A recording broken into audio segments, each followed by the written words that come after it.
ఓం నమ శివాయ. ఓం నమ శివాయ. ఓం నమ శివాయ. హరహర మహాదేవ శంభో శంకర. రోజువారి జీవితంలో ఒత్తిళ్ల నుండి తప్పించుకోవడానికి ప్రతి ఒక్కరూ యోగా ఆధ్యాత్మికత వైపు మొగ్గు చూపుతారు. హిందూ మతం ప్రకారం శివమంత్రం ఓం నమ శివాయ ఈ మంత్రాన్ని పఠించడం లేదా వినడం వల్ల మీ జీవితంలో సానుకూల అనుభూతి ప్రకంపనలు ఏర్పడతాయి. ఓం నమ శివాయ శక్తివంతమైన ప్రభావాలు, దాని అర్థం గురించి ఇప్పుడు తెలుసుకుందాం. ఓం నమ శివాయ మంత్రం యొక్క అర్థం.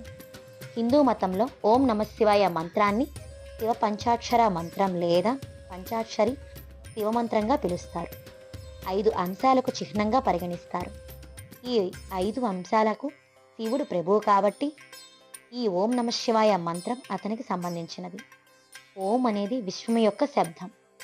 ఓం అంటే శాంతి, ప్రేమ. ఓం నమ శివాయ పంచభూతాల సామరస్యం కోసం జపిస్తారు. ఓం నమ శివాయ మంత్రం యొక్క ప్రయోజనాలు. ఈ మంత్రాన్ని జపించడం వలన వ్యక్తి నుండి అన్ని అడ్డంకులు తొలగిపోతాయని నమ్ముతారు.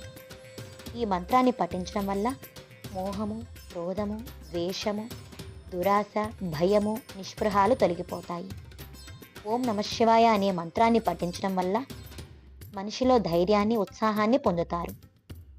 అంతేకాదు, మృత్యుభయం కూడా ఈ జపం చేయడం ద్వారా అదుపులో ఉంటుంది.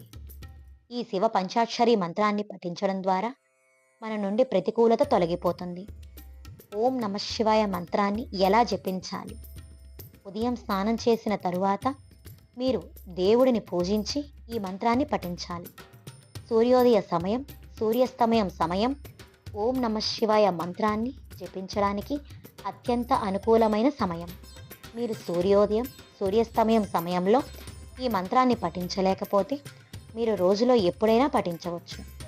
మీరు ఈ మంత్రాన్ని మీ మనస్సులో లేదా బిగ్గరగా జపించవచ్చు. ఈ మంత్రం నుంచి మంచి అనుభవం పొందడానికి మంత్రాన్ని 108 సార్లు జపించాలి. ఈ శివ పంచాక్షరి మంత్రం సరళమైన, అత్యంత ప్రయోజకరమైన మంత్రాలలో ఒకటి. ఈ మంత్రాన్ని పఠించడం ద్వారా మనం పైన పేర్కొన్న అన్ని ప్రయోజనాలను పొందవచ్చు. ఇది ఒక వ్యక్తికి జీవితాంతం చాలా ప్రయోజనాలను ఇచ్చే మంత్రం.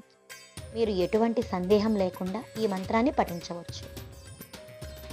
ఓం నమ శివాయ. ఓం నమ శివాయ. ఓం నమ శివాయ. హరహర మహాదేవ శంభో శంకర.